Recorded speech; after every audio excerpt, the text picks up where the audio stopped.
The chandeliers in the Jade Palace dripped with gold light, each crystal drop scattering a glow across velvet curtains and polished marble floors.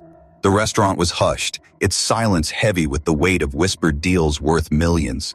Here, power wasn't just spoken, it was tasted, poured, and measured in glances across candlelit tables.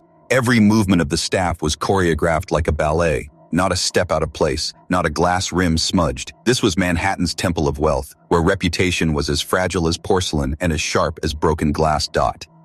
Among the shadows of this elegant stage moved David Thompson. His black uniform fit neatly, his white gloves precise, his every gesture quiet, calculated, and exact. He was 32, a man whose calmness masked storms no one could see. His face carried the patience of someone who had learned to survive humiliation without letting it break him. His eyes, dark and steady, revealed little, but if you looked closely, if you really looked, you would notice the weight behind them. Invisible scars of a life that had once reached higher places than this dining room could ever imagine. Tonight, he poured wine with the stillness of a monk.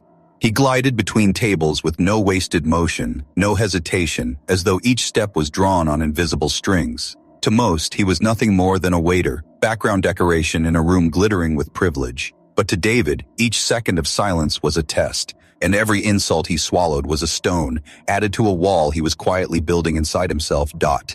At the far corner of the room, the air shifted. She had arrived. Liwi heiress did not need to be announced. She carried her own introduction like a weapon. Draped in silk the color of midnight, her fingers heavy with diamonds, she glided toward her private table with the poise of someone who had never once in her life bitong and denied. At 39, heir to YE Industries, she was not just wealthy, she was feared. Billion-dollar contracts bent at her fingertips, and governments leaned toward her words as if they were commands. Her reputation was carved out of arrogance and cruelty, sharpened over years of treating others like pawns in her personal game of power. The 5 American businessmen who flanked her seemed smaller in her shadow, laughing too quickly, agreeing too eagerly. Their suits were pressed, their watches heavy, but their posture gave them away. These men were desperate for her approval. To them, she was opportunity wrapped in silk. To her, they were hungry dogs waiting for scraps. David stepped forward to pour the first glass of champagne. His hand was steady, his face impassive, his bow perfect. He bent closer, listening for instructions. That was when her lips curved into the kind of smile that cut deeper than a blade. "Kana jihodzi zai woman dao jiu," she murmured in Mandarin, her voice low enough for the Americans not to understand, but sharp enough for the meaning to pierce the air like glass breaking. "Look at that monkey serving our table." The Americans chuckled uncertainly, not knowing the words but sensing her cruelty. They followed her laughter like trained hounds, desperate to stay in step with her mood. David did not flinch. His hand remained steady, pouring until the golden stream reached the rim of her glass. His face was calm, but inside the words echoed with a cold familiarity. He had heard insults before. He had endured worse storms than this room could ever conjure.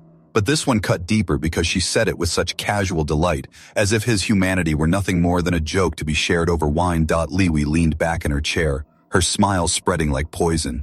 "Woganda du, tashinjilian kwaizido buhui na," she added with a flick of her wrist. "I bet he doesn't even know how to hold chops. X properly. The Americans laughed again, still oblivious to the meaning, their nervous voices bouncing against the velvet walls. The sound wrapped around David, but he didn't break. He didn't bow lower. He didn't falter. Instead, his eyes, calm, dark, steady, lifted for the briefest moment and met hers. It was only a glance, a second of contact.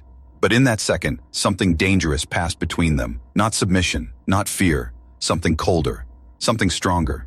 A quiet fire that promised this moment would not be forgotten. And though the room was filled with laughter, what none of them realized was that the real performance had just begun. The laughter lingered like smoke in the air, thin and choking, wrapping itself around the polished chandeliers until even the glow seemed tainted. The Americans at the table forced smiles, their nervous chuckles echoing Liwi heiress's cruelty, though none of them truly understood what they were laughing at. Their eyes darted to one another with unease, but none dared to break the rhythm of her mockery. Power had a way of making cowards out of men. David Thompson stood poised, his tray balanced in one hand, his eyes lowered to the table as though he hadn't heard a word. But he had. He had understood every syllable, every sharp edge hidden behind the elegant curve of Mandarin tones. His silence was not weakness, it was a mask. Behind it, something stirred. It was not the wild anger of a man humiliated, but the controlled stillness of someone who had learned to turn pain into patience, and patience into power. Liwi lifted her crystal glass, the diamonds on her wrist catching the light in fractured sparks. She sipped slowly, savoring her own performance before leaning closer to her companions. Her voice dropped again into Mandarin velvet-coated poison. 在美国, 他们让这些人以为自己平等，这真是个笑话. In America, they let people like him believe they are equal. What a joke. One of the businessmen, Robert Hayes, CEO of an electronics import firm, shifted uncomfortably in his seat. He didn't understand the words, but tone was universal, and cruelty had a way of staining the air. His fingers tapped nervously against the stem of his wine glass as he attempted to redirect the conversation. So, Miss Heiress, about the contracts She waved a jeweled hand, silencing him as easily as one shoos away a fly. Her eyes, cold and amused, stayed fixed on David as though he were the entertainment she had paid for tonight. Gang duo Jew, she ordered in broken English, tilting her glass toward him. More wine. The words were deliberate, her accent exaggerated, her tone mocking. She wanted him to feel small. David nodded politely, stepping closer, the bottle poised with perfect control. The golden liquid slipped into the glass in a flawless stream. His face revealed nothing, but his pulse beat steady and calm, the rhythm of a man cataloging every insult, every laugh, every glance that stripped him of his humanity. The businessmen chuckled again, their laughter nervous this time, thinner than before. They didn't know the language, but they knew enough to sense that something vicious was happening at the table, and yet not one of them dared to stop it. Billion-dollar contracts weighed heavier than dignity. Liwi leaned back in her chair, a smirk playing across her lips. Kan ta duo an jing, she whispered in Mandarin, loud enough for David alone. Look how quiet he is. She tilted her head, her earrings glinting like tiny knives. Tamen xiang go yang, ruguo ni qiang ying, tamen zhe hui guai guai ting hua. They're like dogs. If you're firm, they obey.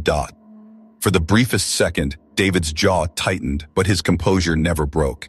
He placed the bottle back on the silver tray with practiced precision, bowed slightly, and stepped back. To the world, he was silent. To himself, he was recording every detail, etching it into memory like words carved into stone. The businessmen forced another round of laughter, though it sounded more like than amusement now. Their eyes flicked toward David, then quickly away, ashamed of their own cowardice but unwilling to risk their golden opportunity. David's eyes lowered again, but behind the mask something shifted. It wasn't rage, it wasn't despair, it was recognition, of power, of patience, of the exact moment when silence becomes the sharpest weapon in the room. And as Liwi's laughter echoed once more through the Jade Palace, no one realized that the balance of power in that gilded room had already begun to tilt. Liwi, heiress, was not born into humility. Her life had been bathed in gold from the first breath she drew in Shanghai's most exclusive hospital suite.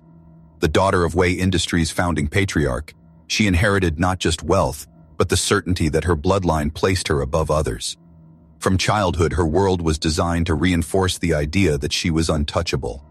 Servants bowed before she could speak, tutors praised her before she could walk, and every failure was shielded from consequence by the sheer weight of her family name. By the time she was 20, she was already infamous. While others her age were navigating university life, Liwi was commanding boardrooms. Her education, though technically prestigious, had been more spectacle than substance. Professors knew better than to mark her assignments harshly, for fear of offending her family. And yet, despite the shallow effort, she cultivated an aura of genius. She had mastered the art of speaking with the absolute confidence of someone who never doubted herself, even when her words were little more than polished arrogance.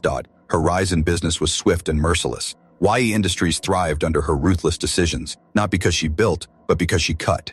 Whole departments dissolved with a flick of her jeweled hand, contracts were ripped apart if they didn't serve her vision, and competitors found themselves strangled out of markets by the sheer weight of her resources. Those who dared to cross her described her as fire dew. Rest in silk, beautiful from a distance, deadly up close. But beneath the success stories whispered in glossy magazines was a darker truth. Liwi delighted in humiliation. She found a twisted pleasure in reducing others, in proving that wealth and bloodline meant she could crush anyone, anywhere. Her reputation in China was divided. Some saw her as a fierce modern leader, while others muttered that she carried her father's empire like a spoiled child wearing a crown too heavy for her head. In private, her arrogance was unrestrained. She mocked Americans as naive, scoffed at Europeans as pretentious, and dismissed black people entirely, describing them in words too cruel to repeat outside closed rooms. For her, race, culture, and power were not abstract concepts, they were weapons.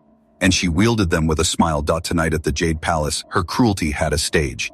The 5 American businessmen at her table represented a billion-dollar deal in technology imports, contracts that could reshape entire markets. They were men of power in their own right, but beside her, they became small, eager, spineless. They needed her, and she knew it. Every insult she delivered to David was not just directed at him. It was a show for them, a demonstration of dominance. She wanted them to understand. If she could toy with a human being like this and face no consequences, imagine what she could do in business negotiations. And yet, arrogance has a way of blinding those who wield it. As her laughter rippled through the restaurant, she never once considered that the man standing quietly at her side might not be the powerless shadow she imagined. To her, David was invisible, just another uniform, just another face, just another body meant to serve. What she didn't realize was that her stage was becoming a trap. Every cruel word, every casual slur, every poisonous comment spoken in Mandarin was being carved into a memory stronger than steel. And when the moment came, those same words would rise again, not as tools of humiliation, but as the very weapons of her downfall. WAITER believed she was untouchable. But power built on arrogance is always a house built on sand. All it takes is one wave, quiet, steady, relentless, to wash it away. David Thompson was not born into wealth, but he was born into hunger, the kind of hunger that pushes a man to climb mountains others don't even see. His mother raised him in a small neighborhood in Baltimore, a place where survival was an everyday negotiation. She worked 2 jobs, stitching together scraps of time and money so her son could have more than she did. David grew up with the rhythm of her voice in his ear, repeating the same words. Knowledge is armor. Wear it, and no one can strip you bare. He wore those words like a shield. He devoured books, memorized maps, and traced the curves of languages the way other children traced basketball courts. By the time he reached high school, he could already hold conversations in Spanish and French. But it was Mandarin that captured his mind completely. The discipline of its tones, the poetry of its characters. It was a puzzle he longed to master. He studied late into the night, writing characters on loose sheets of paper until his hands cramped. Scholarships carried him where money never could. Harvard welcomed him into halls he'd once only seen in photographs, and there he built a name not just as a brilliant student, but as a prodigy. His doctoral thesis on Sino-American relations became required reading in diplomatic circles. By 30, he wasn't just fluent in Mandarin, he spoke it with a finesse that made native speakers pause. He had become one of America's leading voices on Chinese business culture, a bridge between worlds that so often misunderstood each other. Washington noticed. The State Department pulled him into its orbit, and soon David was standing in rooms with men and women who moved the gears of nations. He became cultural attaché at the U.S. Embassy in Beijing, coordinating trade delegations, smoothing tensions, building billion-dollar agreements. Photographs of him shaking hands with Chinese ambassadors appeared in newspapers. His name was whispered in government halls with respect. He had everything, a future, a reputation, a life that meant something. And then, in a single night, it was gone. A jealous colleague, Marcus Sterling, planted false documents suggesting David was leaking classified information to China. The FBI descended. For 7 months, his name was dragged across headlines like a carcass thrown to wolves. Black diplomat under suspicion of espionage. Embassy insider betrayal. Each headline carved deeper into his life, no matter how false the story. Friends turned away. Doors that had once opened with a handshake slammed shut. By the time the investigation revealed the truth, that the evidence had been forged, that David was innocent, it didn't matter. The stain was there. No university wanted to risk hiring him. No embassy wanted his name on their roster. He had become untouchable, not because he had done wrong, but because suspicion had brushed against him. Marcus Sterling received the promotion that should have been David's. David received silence. So he took what he could. A black uniform, white gloves, and a tray balanced on his hand at Manhattan's Jade Palace. 8 months of swallowing pride with every shift. 8 months of listening to laughter like knives in his skin. 8 months of serving those who believed themselves untouchable. But what no one knew, not the managers, not the businessmen, and certainly not WAITER, was that the man carrying their wine had once carried the weight of 2 nations' negotiations on his shoulders. He was not simply a waiter, he was a man waiting. Waiting for the moment when silence would break. The night pressed forward, each course arriving like an act in a cruel play, and BILLIONAIRE reveled in her role as director. The businessmen leaned in closer with each glass of wine, their laughter becoming forced, their smiles tight, but still they dared not oppose her. Their fortunes dangled on her jeweled fingers, and they were willing to swallow any discomfort to secure her favor. David moved between them silently, the black of his uniform almost blending with the shadows of the velvet curtains.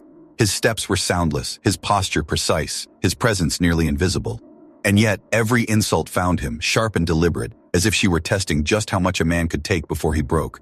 Liwi dipped her spoon into the delicate soup, then set it down as though even the food could not hold her attention. She turned her gaze to David, her voice carrying that theatrical sweetness that masked venom. 你知道吗？在中国，我们不会让这种人出现在这样的餐厅. Do you know? In China, people like him would never even be allowed in a place like this. Her companions chuckled uncertainly, sensing her cruelty even if they didn't understand the words. One of them reached for his glass too quickly, the stem slipping slightly in his hand. His nerves betrayed him, though he forced another laugh to cover it. David bowed, collected the empty bowls, and moved as though he hadn't heard. But inside, his chest tightened, not with shame, but with that cold, steady burn that grows when dignity is stripped layer by layer.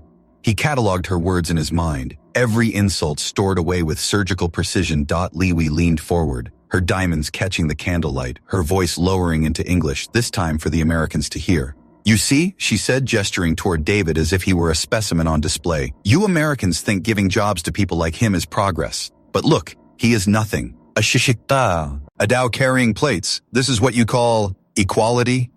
The businessmen shifted uncomfortably, their forced laughter breaking into fragments. Robert Hayes cleared his throat, his face reddening as he tried to steer the conversation back toward business.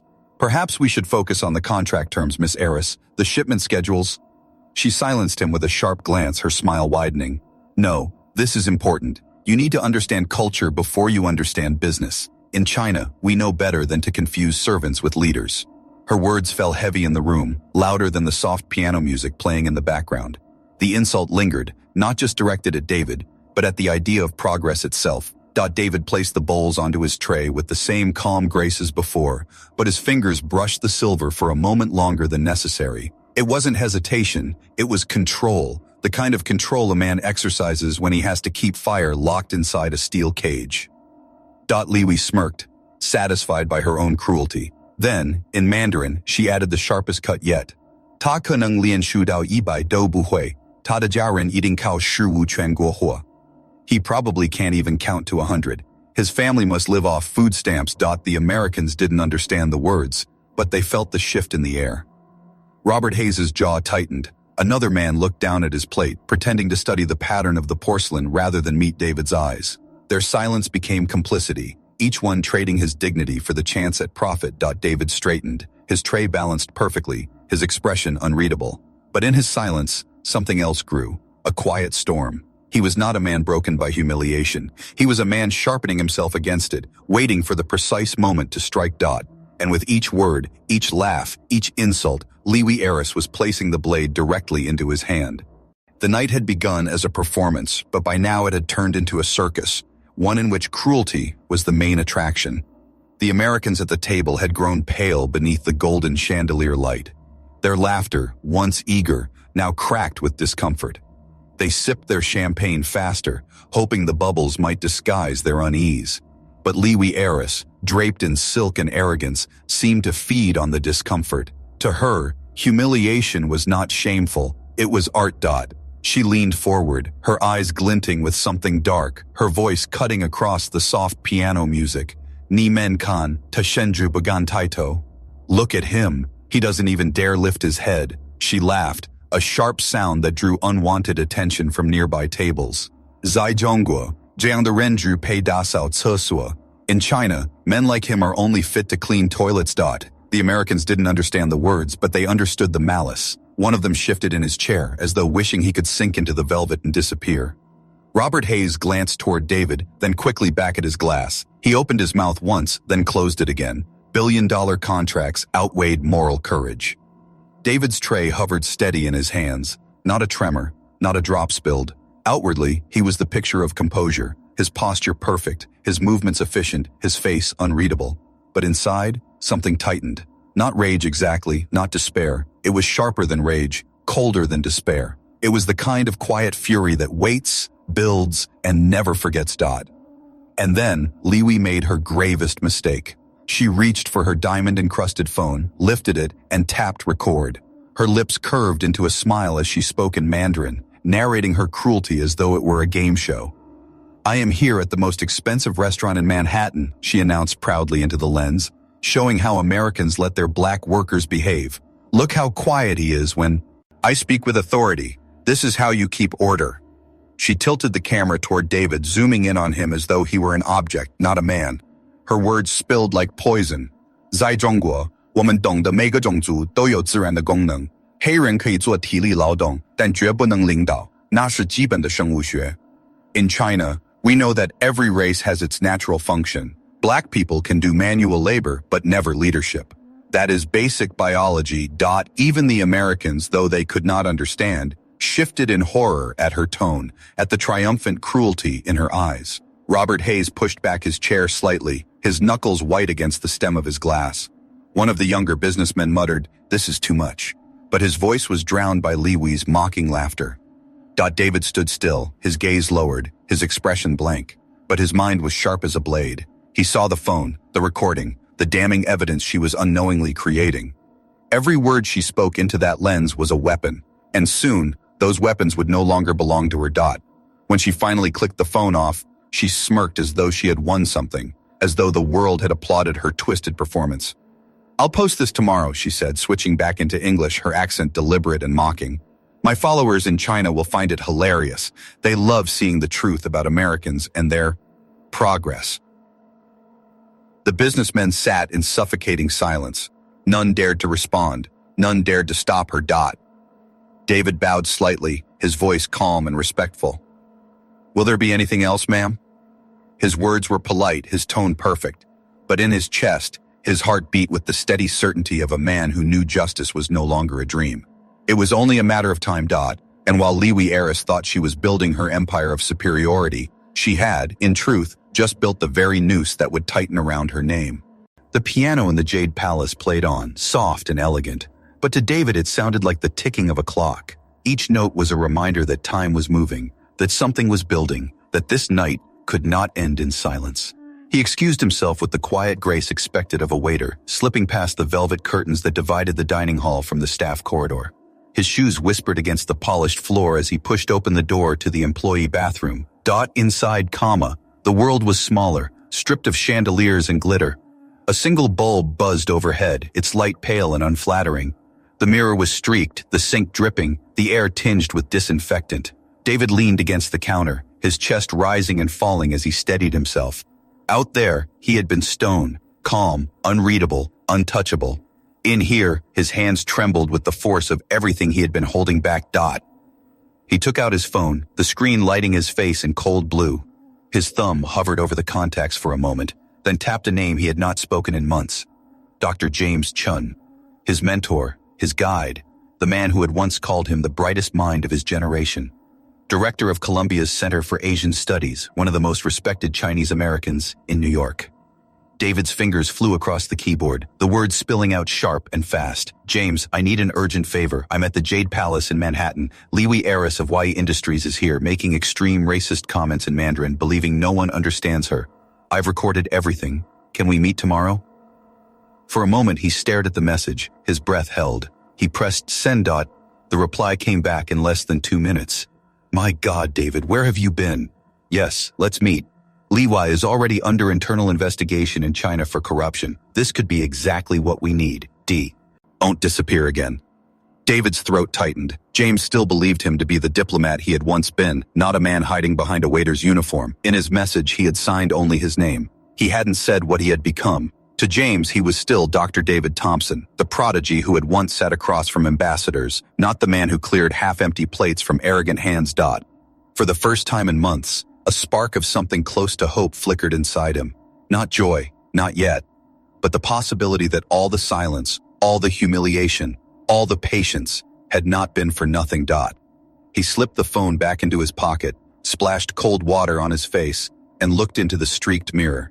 The man staring back at him was still dressed in black and white, still a shadow among the chandeliers, but in his eyes burned something fierce, something dangerous. When David returned to the dining hall, the air seemed heavier. The businessmen looked strained, their forced laughter running dry. Liwi, however, was radiant in her cruelty, her laughter louder, her gestures grander. To her, humiliation was a feast, and she was still hungry. She pointed at him as he approached, her voice pitched high in broken English. "You, come, stand here." She tilted her head, her smirk curling. "You know how to dance? Dance like a monkey. Make us laugh." The table went silent.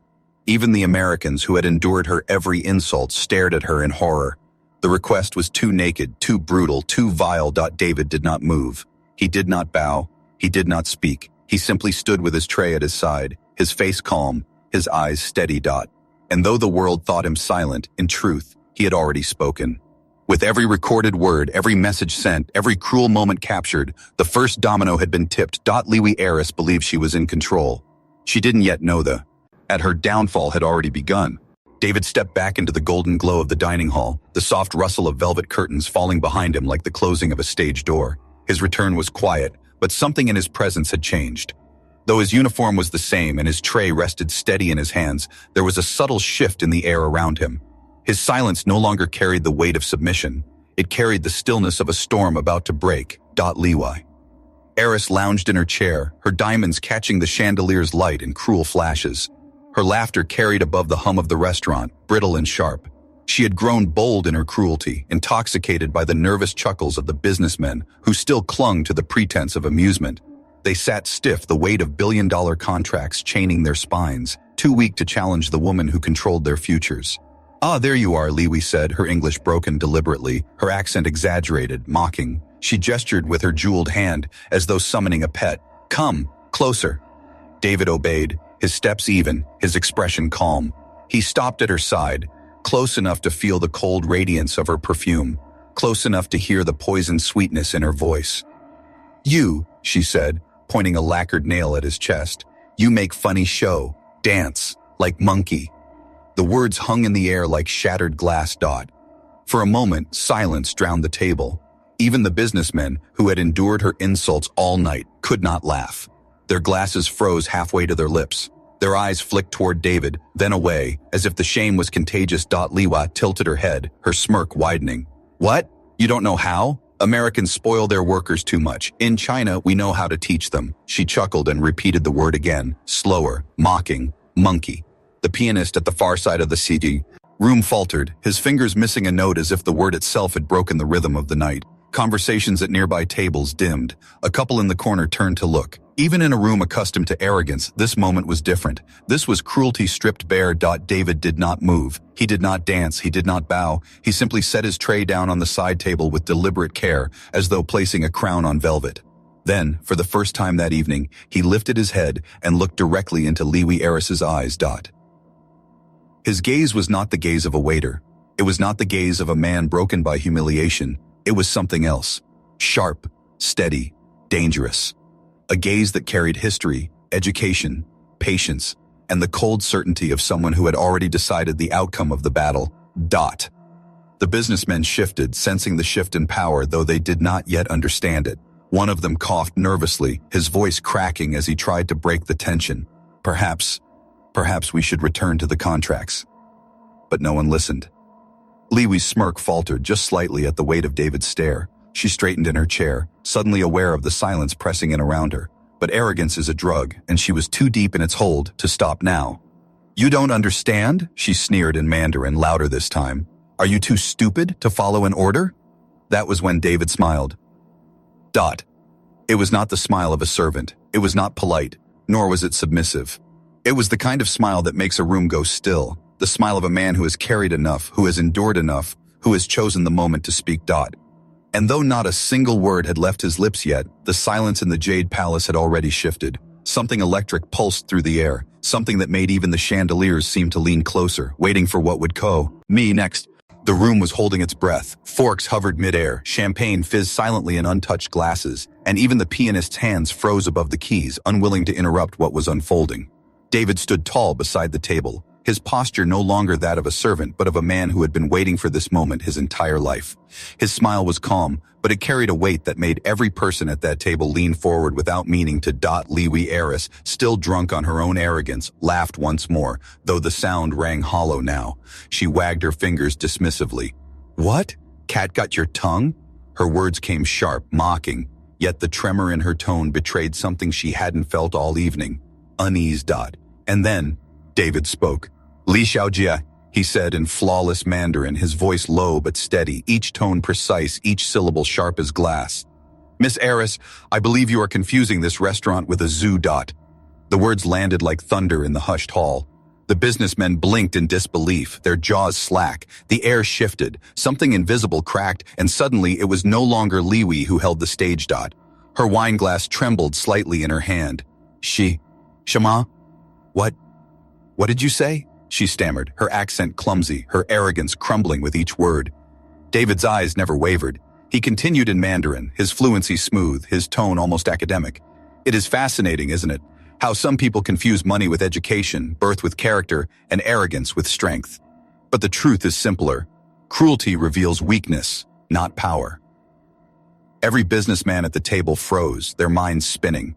Robert Hayes, who had spent years dealing with Chinese interpreters, leaned forward with wide eyes. He knew immediately, this wasn't a man who had picked up phrases from a book. This was mastery, the kind that came from years of study, the kind that carried the elegance of native fluency. Liwi's face paled. You speak Mandarin?" Her English stumbled, her confidence evaporating like mist under the sun. David tilted his head slightly, his voice steady, his words cutting with precision.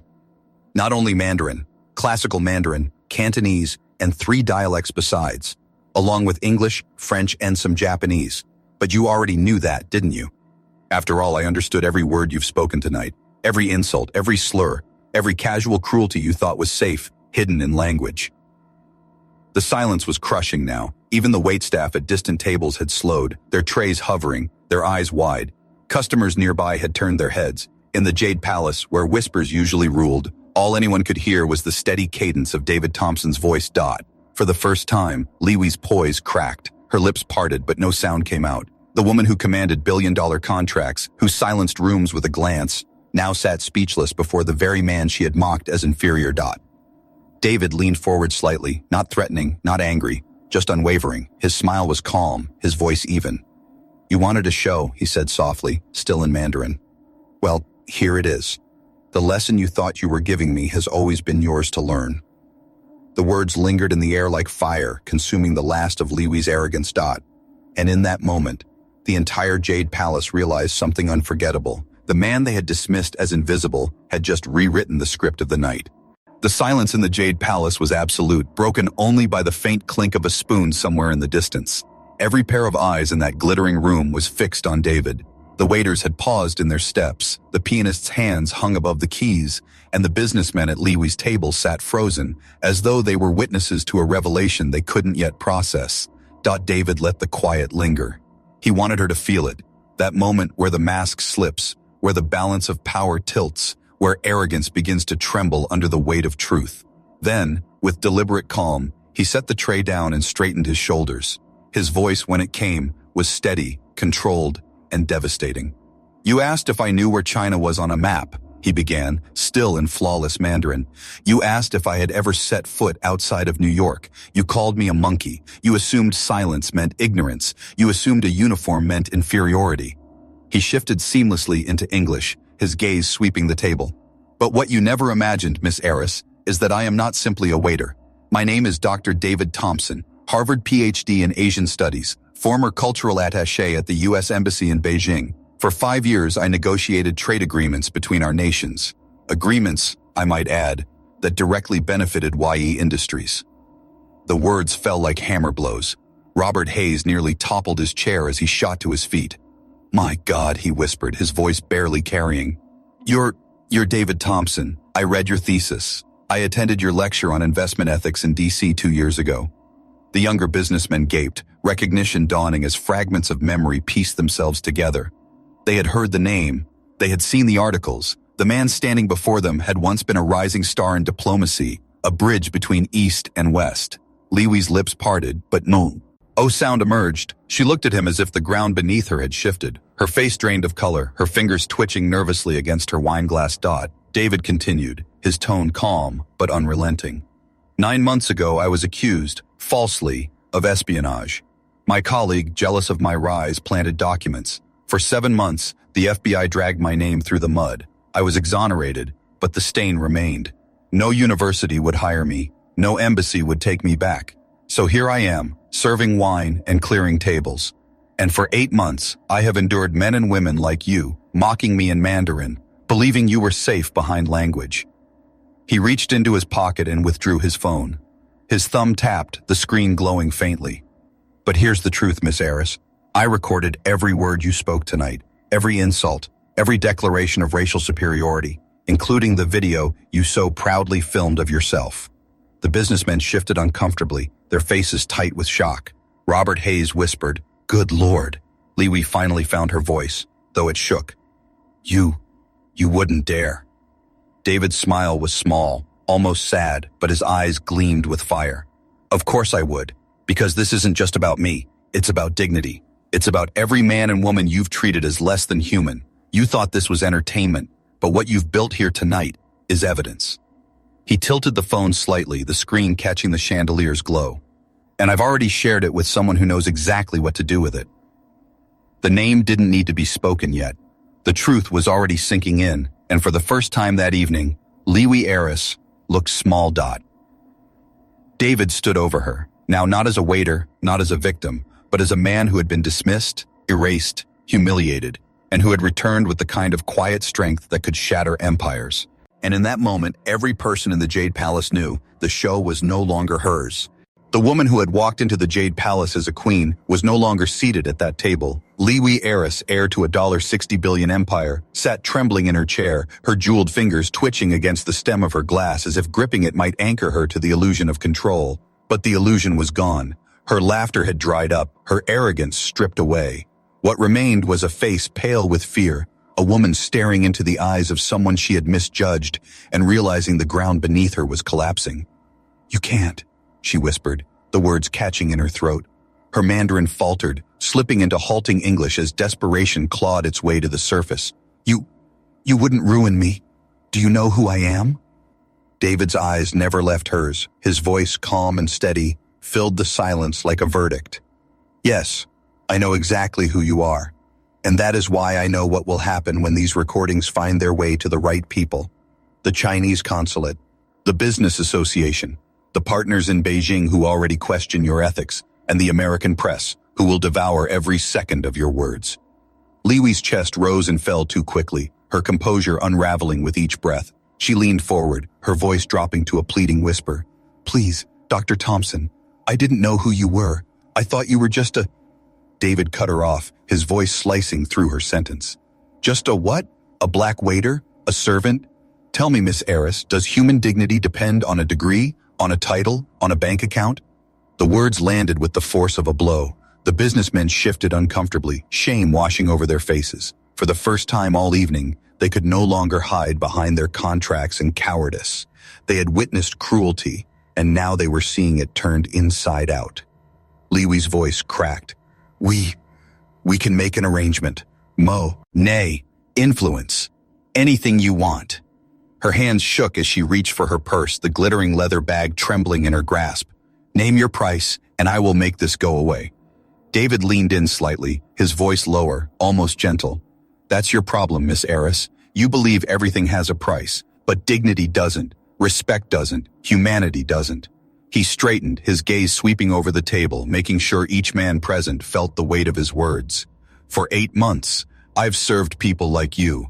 I've listened to every insult. I've carried every humiliation. But tonight, the bill is yours." Li Wei's lips quivered. She opened her mouth again, but no words came out. For a woman who had built her life on commanding rooms, her silence was the greatest humiliation of all. Robert Hayes broke it first, his voice hoarse. "Li Wei, you've humiliated one of the foremost experts in your own culture. And now," he trailed off, shaking his head in disbelief, "now you've destroyed yourself." The chandelier above flickered, as though even the lights wished to punctuate the moment. David picked up his phone again, turning the screen so she could see the message that still glowed there. A reply from Dr. James Chun. David, this is explosive. The consulate must see this immediately. You may have just created an international incident. Liwi gasped, her face draining of the last color it held. Her empire, her power, her image, it was all crumbling, and she knew it. David slipped the phone back into his pocket with the casual grace of a man who no longer needed to raise his voice. This was never about money, Miss Eris. It was about showing you, and everyone who thinks like you, that silence is not ignorance, that patience is not weakness, and that dignity, once trampled, can rise stronger than you ever imagined. He paused, letting the words sink in, then added softly, you wanted a monkey to dance. What you got was a man who remembers. The Jade Palace was silent. Liwi's trembling hands fell to her lap. The businessmen lowered their eyes, and for the first time in years, David Thompson stood not as the invisible man in the room, but as its undeniable center. 3 months later, the name Liwi Eris no longer commanded awe in New York boardrooms or Shanghai skyscrapers. It dripped from headlines like poison. Billionaire heiress loses $800 million in contracts after racist video leak. YE Industries under fire, air suspended indefinitely. The Wall Street Journal, the Financial Times, even tabloids that normally cared more for celebrity scandals than global trade splashed her downfall across their pages. The video David had recorded spread faster than wildfire. 50 million views in less than a week. Clips replayed on evening news broadcasts, her words translated into every language, her face etched into the memory of a generation. Overnight, she became the living symbol of arrogance, the billionaire who mocked a man she thought powerless and paid the price. In Beijing, her family held an emergency meeting. The patriarch's voice was sharp, cold, final. You have brought shame to us. You will step down, effective immediately. Her uncle, stiff in a tailored suit, added the words that sealed her exile. The family has decided you need time to reflect. Reflection, in their language, meant exile, isolation. The fall from a throne she thought untouchable. Meanwhile, David Thompson's life moved in the opposite direction. The same video that destroyed Liwi raised him higher than he had ever imagined. Universities reached out with speaking invitations. Civil rights groups hailed him as a symbol of dignity in the face of hate. CNN, BBC, Al Jazeera, he sat in their studios, his voice calm but powerful as he told his story. It wasn't about revenge, he explained softly. It was about reminding the world that human dignity has no PR. Ice tag. The State Department called him back, offering not only his old position, but a promotion, a 60% raise, and the kind of influence he had once dreamed of.